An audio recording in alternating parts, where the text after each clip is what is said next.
De iniciar vamos a orar para que sea Dios. Pero Padre amado Señor, te damos gracias Padre por este momento, Dios. Te pedimos Señor que seas tú en medio de este lugar hablando cada una de nuestras vidas, Señor. Que sea tu Espíritu Santo, Dios, guiándome y que las palabras, Señor, que salgan de mi boca sean para bendición, Señor, y sean dirigidas por ti, Padre amado. Te damos gracias en el nombre de tu Hijo amado Jesús. Amén y amén. Bueno, yo les voy a hablar acerca de la pasión de Cristo, amén. Entonces, la idea es que hoy aprendamos por qué no simplemente Jesús murió de una manera menos dolorosa, donde no derramara sangre, sino que fue necesario que nuestro Salvador padeciera, sufriera y sintiera el dolor más profundo que puede llegar a sentir el ser humano, amén. Entonces, para eso vamos a conocer primeramente cuál es la definición de pasión. Pasión puede tener distintas definiciones de acuerdo al contexto. Quizás muchos conocemos pasión como una emoción fuerte o un sentimiento fuerte o intenso hacia alguien o hacia algo. Asimismo, la Biblia menciona también las pasiones como haciendo referencia a los deseos carnales. Pero hoy vamos a hablar acerca de la pasión, que proviene del latín pasio, que significa padecer, sufrir o tolerar. Amén. Y muchos adicionan a esta definición que el sujeto que padece se encuentra en un estado pasivo, lo cual indica resignación o conformidad. Amén. Entonces, algo que podemos ver en Cristo es que Él nunca evadió o quiso evadir este suceso en su vida. Amén. Él nunca quiso huir de este suceso. Entonces, vamos a leer Mateo 26, del 53 al 56.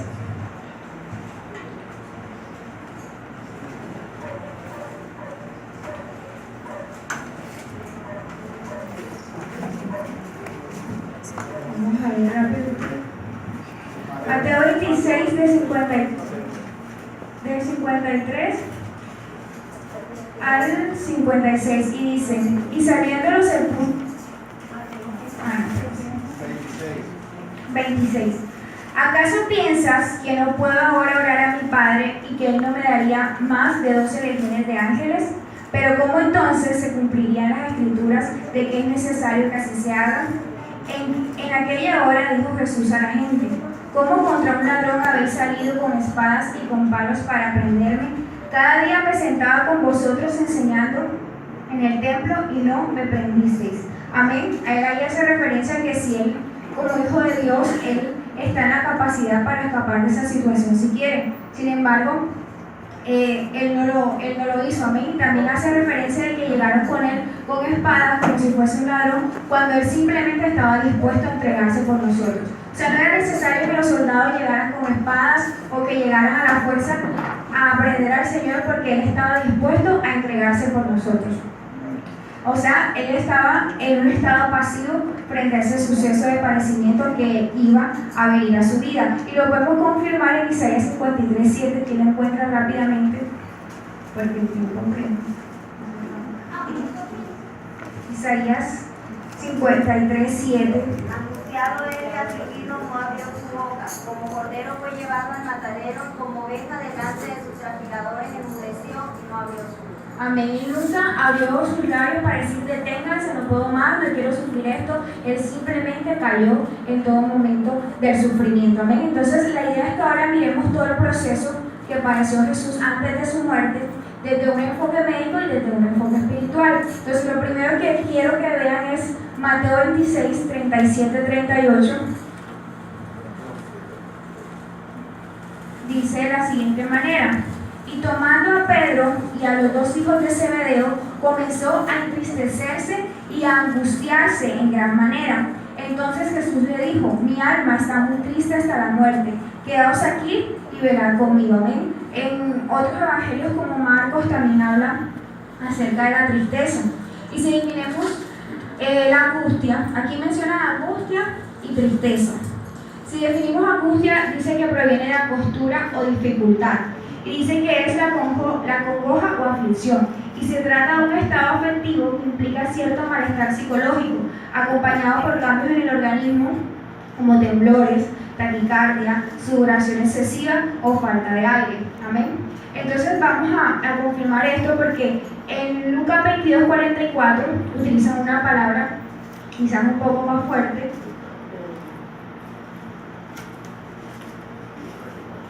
(22:44) que es la agonía, ¿ven? Dice que él sintió agonía. Y si definimos agonía, dice que es una palabra derivada del griego agón, que significa contienda, lucha y expresa profundo conflicto y dolor. Muchos dicen que esta agonía que él sintió hacía referencia no solamente al padecimiento físico que él iba a tener, sino que su tristeza, su agonía, su angustia iba enfocada a que él iba a llevar o a cargar sobre él todo el pecado del ser humano, y no solo eso, sino que a raíz de eso iba a tener una separación en un instante de Dios. Amén. Y no solo eso, sino que vemos que él sabía que uno de sus propios discípulos le iba a traicionar. Y no solo eso, sino que también uno de sus discípulos le iba a negar 3 veces, y que además de eso las personas por las cuales él estaba dando su vida le iban a despreciar y le iban a aborrecer completamente. Entonces, ahí mismo en ese versículo, ahora sí vamos a leerlo, dice: y estando en agonía oraba más intensamente, y era su sudor como grandes gotas de sangre que caían hasta la tierra. Entonces, vamos a hablar ahora acerca de esa parte que dice que era su sudor como grandes gotas de sangre. Médicamente se denomina hematidrosis. Lo que es drosis hace referencia al sudor, anhidrosis es ausencia del sudor, hiperhidrosis aumento de la sudoración, y hemato hace referencia a lo que es sangre.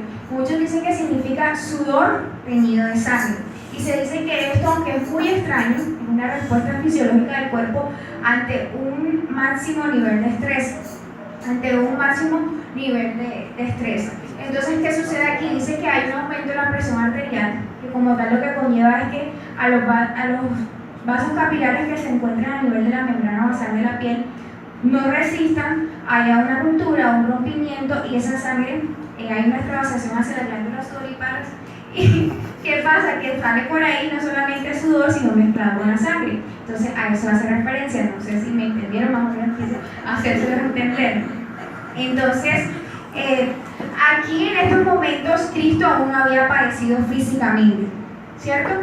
Pero ya había padecido un gran dolor, amén, emocional y mentalmente. Entonces, desde ese instante, su cuerpo empezó a perder líquido, porque si vemos, tenía una sudoración excesiva, hablamos de que había un aumento de la presión, todo eso, y sudó, ya hablamos, sudor con sangre. Entonces, ya aquí había una pérdida de líquido por parte de él. Y vemos que, si conocen la definición de salud, no solamente se habla de que es un bienestar físico, sino que también es un bienestar emocional y social, y todo eso repercute. Cuando una persona está padeciendo algún tipo de enfermedad, yo creo que todos hemos escuchado que se les dice que no es bueno que tenga emociones altas, ni que coja rabia, etcétera, porque todo eso puede llevar a que tenga algún daño sistémico y pueda tener un paro cardíaco y morir.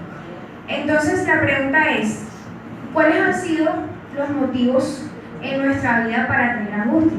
Todos hemos sentido angustia, ¿amén? Quizás hemos estado afanados, estresados, pero yo no creo que se compare con la angustia que sintió nuestro Señor, ¿amén? Y ahora una pregunta aún más importante: ¿qué has hecho en los momentos de angustia? Esta es una parte muy bonita porque en la historia vemos, y ahí lo reflejamos, dice: estando en agonía, oraba más intensamente. Amén. Dice que cuando él estaba en Getsemaní, en los montes de Olivos, en el momento en que él sintió angustia, sintió tristeza, ¿a dónde socorrió él? Él fue hacia su Padre a orar. Amén. Y no lo hizo una sola vez, sino que lo hizo 3 veces, menciona la Biblia. Él va a orar, termina de orar y va donde sus discípulos y ve que están dormidos y les hace una observación: orad para que no entren en tentación. Nuevamente va y ora.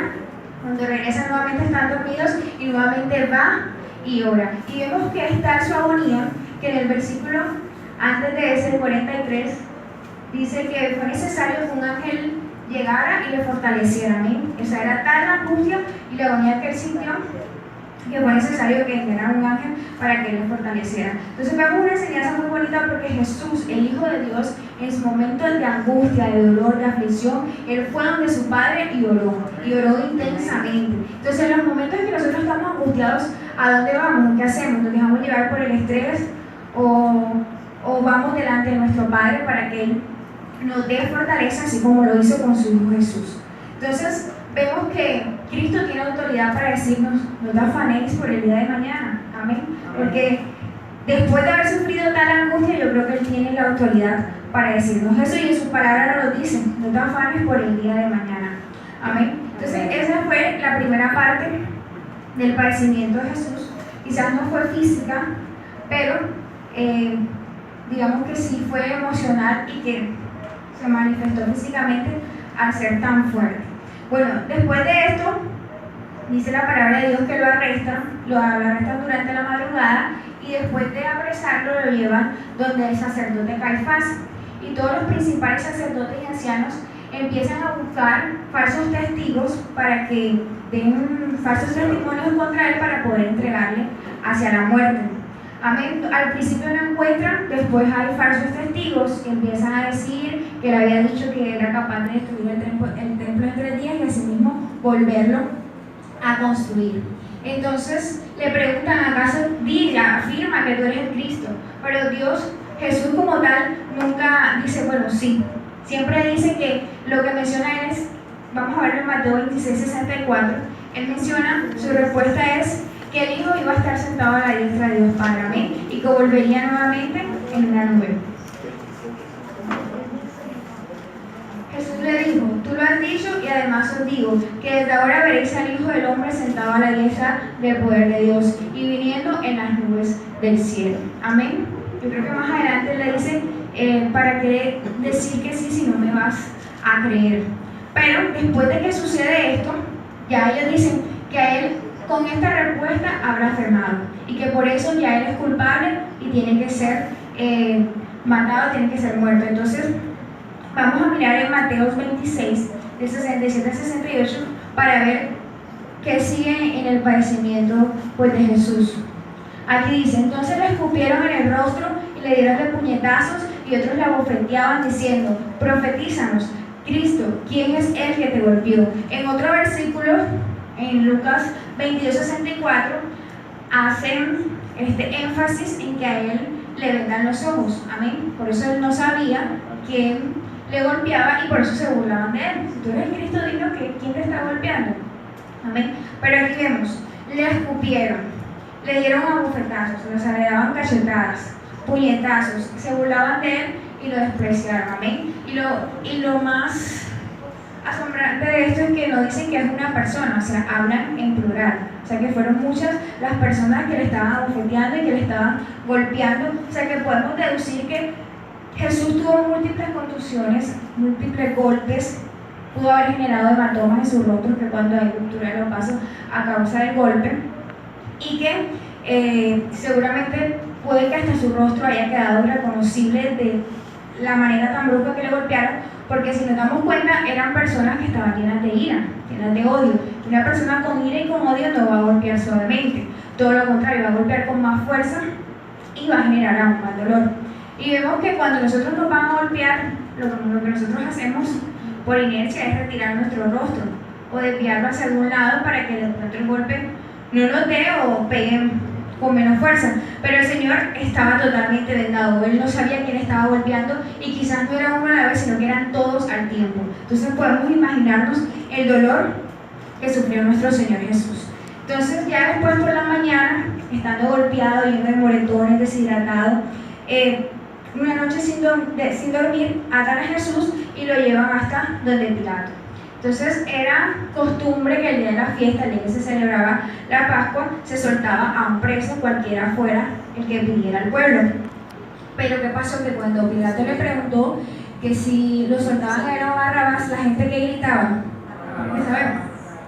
Que soltaran a Barrabás, decían que Jesús lo crucificara. Amén. Eso era lo que gritaban las personas. Tal era el odio que aún llega un momento en que Pilato les dice que la muerte de ellos queda sobre ellos y sobre sus hijos. O sea, ellos aceptan y dicen que la muerte de Jesús queda sobre ellos y sobre sus hijos. O sea, era tanto el odio que ellos tenían por Jesús. Entonces, después de que sucede eso, viene lo que conocemos como la flagelación, que es los azotes que le dieron a nuestro Salvador. Eso lo podemos leer en Mateo 27, 26.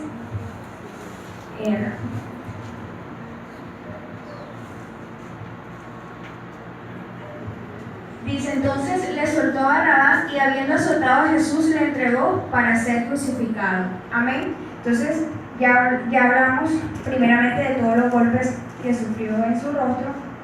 Ahora vamos a hablar de que fue azotado. Se dice que la ley judía era de que lo máximo que podían recibir en azotes eran 40 latigazos, como tal. Pero que no se sabe en realidad si los romanos cumplían con esta ley judía. Nosotros podemos comprobarlo en 2 Corintios 11:24, donde Pablo hace referencia que 3 veces lo azotaron, 40 menos 1, que serían las 39 veces como tal. Y se dice que el látigo que utilizaban era un látigo corto que consistía en muchas correas pesadas de cuero que en las puntas podían tener o bolas pequeñas de plomo, piedras o huesos afilados. Amén. Entonces con todo esto podemos ver, seguramente al principio cuando empezaron a darle latigazos podía darle contusiones en sus espaldas, pero a medida que los latigazos eran constantes, seguramente se empezaba a levantar su piel, a desgarrarse los pedazos de piel, y luego viene el músculo también a desgarrarse, los vasos, todas las arterias que tenemos allí, y seguramente había derramamiento de sangre masivo, bastante. Entonces, podemos ver que aún la espalda del Señor pudo haber quedado como una masa sangrienta, o sea, en carne viva. Y se dice como tal que el centurión, que era el rango militar de la antigua Roma, se dice que ellos muchas veces estaban a cargo de determinar hasta cuándo era que debían azotarlo. Cuando ellos pensaban ya que de pronto el preso estaba a punto de morir, entonces allí decían ya, deténgase. Y los soldados estaban muy cuidadosos de pronto de no lacerar algún pulmón o algún órgano esencial para que no acelerara la muerte y el preso pues se mantuviera vivo para lo que venía en la crucifixión. Entonces vemos aquí, imagínense el dolor que sufrió nuestro amado Jesús prácticamente al ser desgarrado completamente su piel. Muchos estudios o algunas personas dicen que hasta podían verse sus huesos.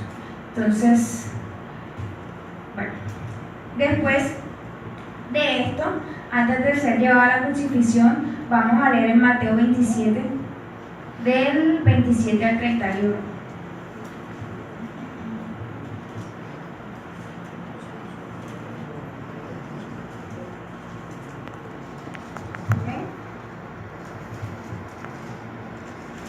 Entonces los soldados del gobernador llevaron a Jesús al pretorio y reunieron alrededor de él a toda la compañía. Y desnudándole, le echaron encima un manto de escarlata o color púrpura y pusieron sobre su cabeza una corona tejida de espinas y una caña en su mano derecha. En tanto a la rodilla delante de él le escarnecían diciendo: salve el rey de los judíos. Amén. Entonces después de que ya Jesús estaba completamente herido, lacerado su espalda, su rostro totalmente golpeado, dice que colocaron sobre su carne expuesta, sangrienta, colocaron un manto encima y en su cabeza le colocaron una corona de espinas. Y no simplemente colocaron la corona de espinas, sino que después cogieron la caña que le dieron en sus manos y empezaron a golpear su cabeza. Es decir, que aún incrustaban mucho más esta corona que habían colocado. Si de por sí colocarla tuvo que haberle generado dolor, al golpearlo mucho más, al oprimir las espinas de esta corona sobre su cabeza y sobre su piel. Si muchas veces nosotros simplemente con las mujeres con colocarnos un moño apretado o una gorra que nos apriete nos genera dolor de cabeza, ahora imagínense nuestro amado Jesús, después de ya haber sufrido tanto dolor y colocarle una corona de espinas y aparte de eso golpearle, realmente tuvo que haber sido muy fuerte. Y no solo eso, sino que seguían escupiéndole su rostro. Y allí mencionan una palabra que es escarnecido. La definición es burlarse de una persona de manera cruel con la finalidad de humillarlo o despreciarlo. Y dice que ya después de que se burlaron de él todo lo que quisieron, dicen que después de esto le retiran los mantos, el manto que le habían puesto. Imagínense que no sabemos cuánto tiempo duró puede que aún sus secreciones se hayan secado y se hayan pegado con el manto, y al desprenderlo nuevamente pues lastiman sus heridas o arrancan las costras que se habían formado. O sea, un nuevo dolor para su cuerpo. Amén. Entonces le visten y luego, con su cuerpo macerado, molido, completamente lesionado, los romanos colocan sobre sus hombros en carne viva el peso de una cruz en madera, y él, exhausto, agobiado, cansado, adolorido, debe cargar con esta cruz donde él mismo va a morir. Amén. Vamos a leer en Mateo 27:32.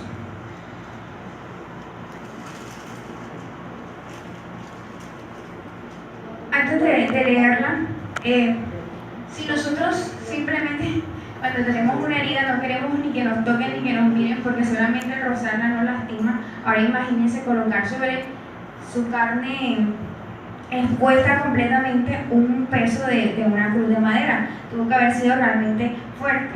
Y muchos estudiados dicen que el dolor del peso de llevar esta madera, más todo lo que él había ya derramado su sangre, que podemos decir que se encontraba como en un shock hipovolémico, o sea, una disminución del volumen de la sangre en su cuerpo, él pudo haber desplomado o caído muchas veces. Aunque la Biblia no se menciona de que haya tenido una caída durante, sí se menciona que fue necesario, ahí está, después de haberle encarnecido,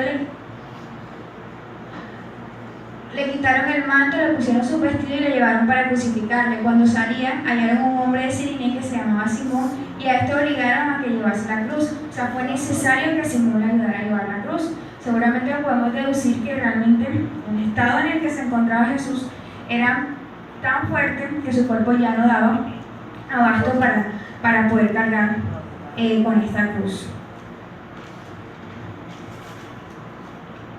Entonces, además de eso, la Biblia menciona que en 2 ocasiones se le da de beber algo a nuestro amado Señor. Una de las características del shock hipovolémico es como una emergencia cuando hemos perdido demasiado líquido, demasiado sangre. Entonces, el cuerpo, como una manera de responder, lo que hace es que disminuye la presión, hay una disminución de lo que es los líquidos que se eliminan por el riñón, o sea, tratan de retener líquidos para aumentar así esta presión. La persona siente abundante sed. Todo eso se ocasiona debido a las pérdidas exhaustivas de líquido que tiene. Entonces, la primera vez que se menciona que le dan de beber a él es cuando va de camino, y lo podemos leer en Mateo 27:34, que dice: y le dieron a beber vinagre mezclado con miel, pero después de haberlo probado no quiso beberlo. Amén. Algunos dicen que ese vinagre mezclado con miel era usado como un analgésico. Otros dicen que era costumbre usarlo para anestesiarlos y de esa manera como disminuir el dolor que podían sentir. Pero dice la palabra que él no quiso tomarlo. Entonces muchos tienen la teoría de que no quiso tomarlo porque él quería padecer completamente el dolor o el sufrimiento por amor a nosotros. Algunos mencionan que en realidad no era vinagre, sino que era vino. Y sabemos que en Marcos 14:25, en la última cena, él asegura que no iba a volver a tomar del producto de la vid hasta el día que lo beba de nuevo en el reino de Dios. Entonces algunos hacen referencia a eso. Y la segunda vez es en Juan 19:28, cuando él expresa: tengo sed, y le dan de beber vinagre, pero no habla que estaba acompañado con nada, sino de que era vinagre solo. Y dice que él consumió de este. Amén. Ya después de que él padece todo esto, viene, por así decirlo, como lo último, antes de ya su cuerpo no poder más, que fue cuando lo clavaron a Jesús en la cruz.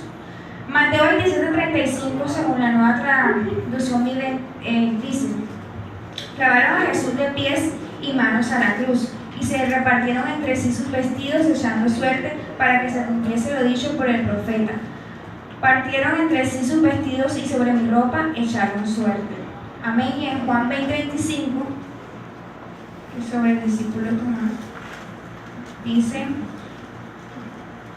le dijeron pues los otros discípulos: al Señor hemos visto. Él les dijo, si no viera en sus manos la señal de los clavos, y metiera mi dedo en el lugar de los clavos, y metiera mi mano en su costado, no creeré. O sea que ellos que presenciaron la crucifixión de Jesús, pues están dando aquí testimonio de que realmente a Jesús le clavaron sus manos y sus pies. Porque no a todos los criminales clavaban en la cruz, hay muchos que simplemente les amarraban, pero a Jesús sí le clavaron. Y algunos estudios dicen que acostaron a Jesús y clavaron sus manos en posición abierta en el madero horizontal como tal, y que utilizaban unos clavos afilados y largos, obviamente para poder traspasar el grosor de la mano, y muchos dicen que estos clavos fueron incrustados en lo que es la muñeca, pero en realidad hay muchas hipótesis acerca del lugar donde introdujeron los clavos. Bueno, más o menos así rápidamente, los huesos de nuestros dedos se denominan falanges, y aquí más o menos están los metacarpianos y acá están los carpos. Entonces en realidad se dice que no fue que traspasó un hueso, sino que fue entre, algunos dicen que fue entre el segundo y el tercer metacarpiano, más o menos aquí más o menos, y otros dicen que fue entre el cúbito y el radio, más o menos aquí. O sea que lo que traspasó fueron nervios, tendones, y cuando ahí, más o menos cuando nos golpeamos el codo, que sentimos el corrientazo, el nervio, más o menos así, o aún mucho peor, el dolor cuando es traspasado un nervio o triturado por así decirlo. Asimismo, dice que se levanta la cruz para poder unir el madero horizontal con el poste vertical y clavar sus pies, causándole un dolor más o menos semejante al dolor de las muñecas. Y también se menciona que al estar en esta posición vertical, seguramente sus brazos se estiraron a tal punto que pudieron haber provocado la dislocación o luxación de sus hombros, es decir, cuando el hueso se sale de su articulación.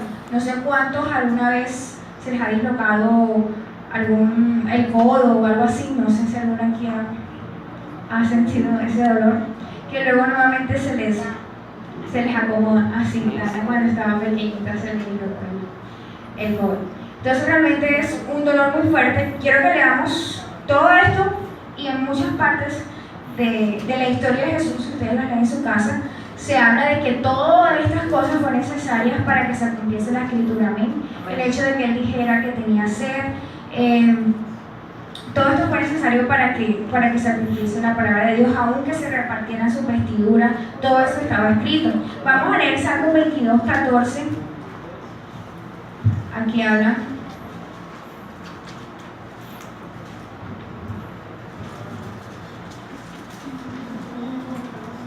Dice: he sido derramado como aguas, y todos mis huesos se descoyuntaron. Mi corazón fue como cera derritiéndose en medio de mis entrañas. Amén. Aquí por eso también hacen referencia a lo de que seguramente cursó a través de todo ese sufrimiento choque polémico, perdió líquido en todo ese proceso. Vemos que él derramó demasiada sangre, y cuando menciona sus huesos se descoyuntaron, puede hacer referencia a la teoría de que se tiene cuando se levanta la cruz y muchos de sus huesos son dislocados al ser estirados. Amén.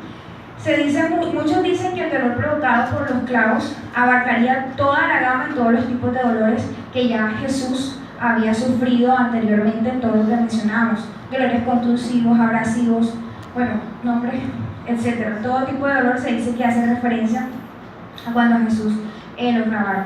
Pero entonces ahora la pregunta es: ¿fue acaso todo esto porque sí? ¿Cierto que no? Entonces aquí nos damos cuenta de que fue necesario todo esto para que se cumpliese la palabra de Dios. Pero aparte de eso, hay otros motivos. Amén. Quiero que leamos. El primero de ellos es para que nuestros pecados fuesen redimidos, o para que fuésemos perdonados. Vamos a leerlo en Mateo 26:28. Ya casi terminamos.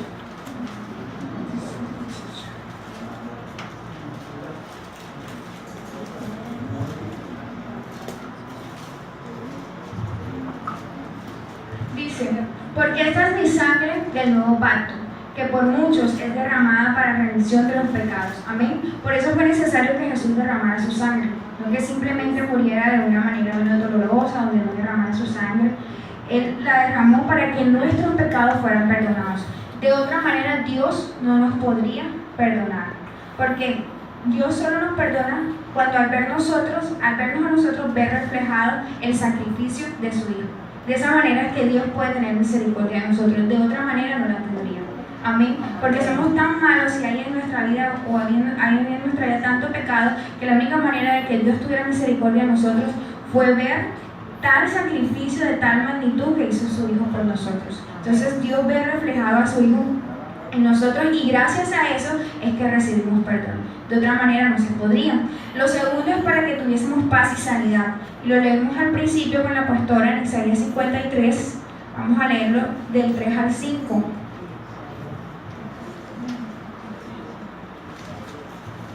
Dice, despreciado y desechado entre los hombres, varón de dolores, experimentando en quebranto, y como que escondimos de él el rostro, fue menospreciado y no lo estimamos.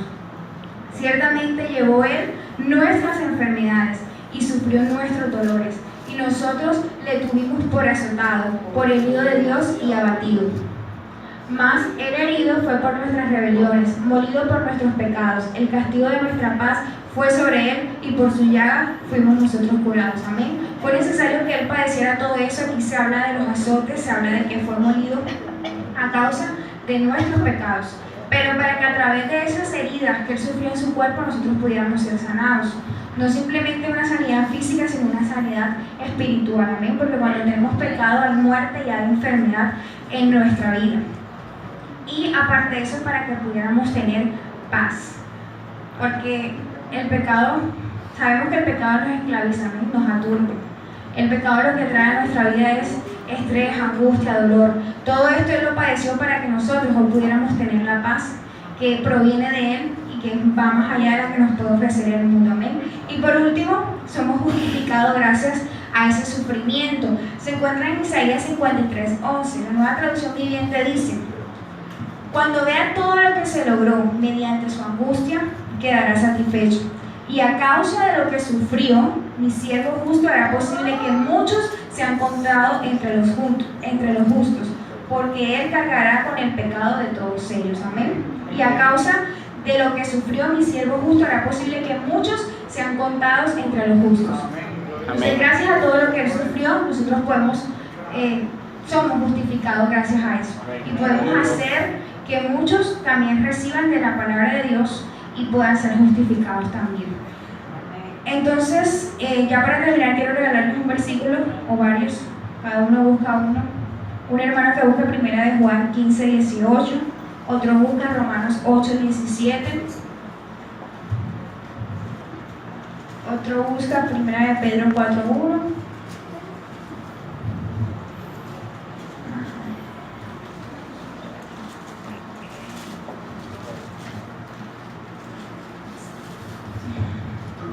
Emily busca 2 Corintios 1:5.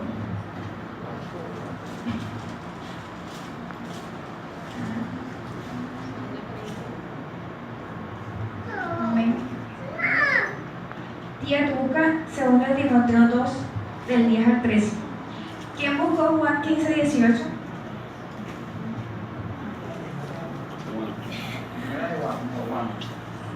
Juan 15:18, perdón. Dice: si el mundo os aborrece, sabed que a mí me ha aborrecido antes que a vosotros. Amén. Otra cosa muy importante de todo lo que padeció y sufrió Jesús es que nadie puede decir: Jesús no me entiende. Jesús no sabe qué es un dolor, Jesús no sabe qué es tener una angustia, Jesús no sabe qué es perder un hijo, porque vemos todo lo que Jesús padeció y sufrió en una cruz.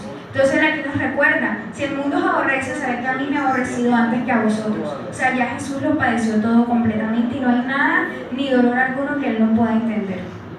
Vamos a Romanos 8:17. ¿Quién lo encontró? Y sirios también herederos de Dios y coherederos con Cristo, si es que padecemos juntamente con Él, para que juntamente con Él seamos glorificados. Amén. Si padecemos juntamente con Él, para que juntamente con Él seamos glorificados. ¿Quién le encontró 1 Pedro 4:1?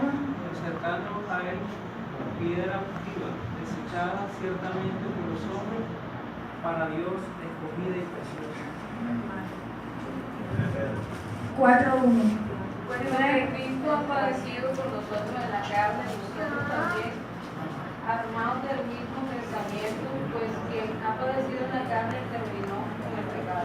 Amén. Dice que Cristo padeció en la carne, nosotros también debemos estar dispuestos a eso. Y que gracias a que Él padeció por la carne, quitó todo pecado. Amén. ¿Quién encontró 2 Corintios 1:5 en el libro?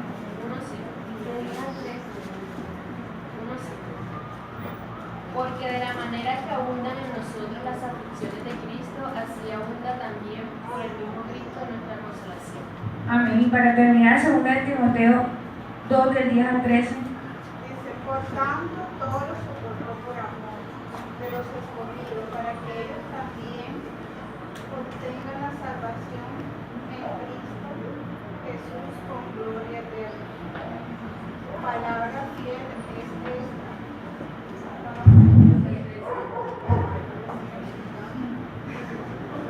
Si somos muertos, con Él también viviremos con Él. Si sufrimos, también reinaremos con Él.